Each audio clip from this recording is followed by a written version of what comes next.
Level of uncertainty that's just going to always exist. As the state prepares for its next phase of reopening, gyms around the state are getting ready to welcome back people with some strict new rules in place. And now there are concerns about some of those guidelines. Channel 3 Eyewitness News reporter Caitlin Nuclo explains.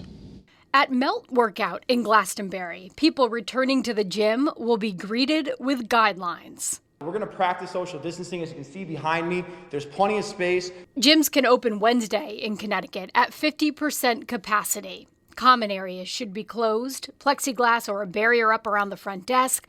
There are spacing requirements for locker rooms and equipment, and strict sanitizing rules. So as soon as you come in, you got to sanitize your hands. And then as soon as you get out of the bathroom, any door you touch, there will be a sanitation station right there for your hands. You're going to have your own equipment in your own block where you're not going to be touching the things that other people are touching. The state also says if people can't be 12 feet apart on the gym floor, they have to wear a mask. But Melt owner Joe Carabassi says that's risky. Wearing masks during exercise is incredibly dangerous. It's essentially like inducing somebody with asthma. So when you're wearing a mask and you're exercising, you're going to be short on breath, which is going to cause fatigue, lightheadedness, potentially hyperventilate. He says if he does keep people 12 feet apart, to avoid that, he has to operate on an even smaller scale. How are we supposed to operate at 25% capacity after being closed for 3 months? How are we supposed to pay our employees, pay our rent, our bills? I don't see how it's all feasible. But Carabassi knows people are anxious to work out, so he's taking the needed steps.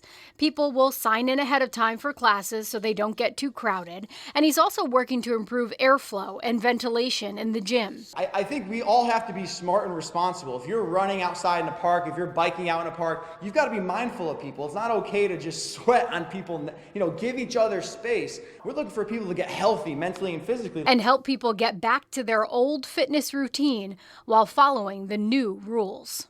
Caitlin Nuclo, Channel 3 Eyewitness News.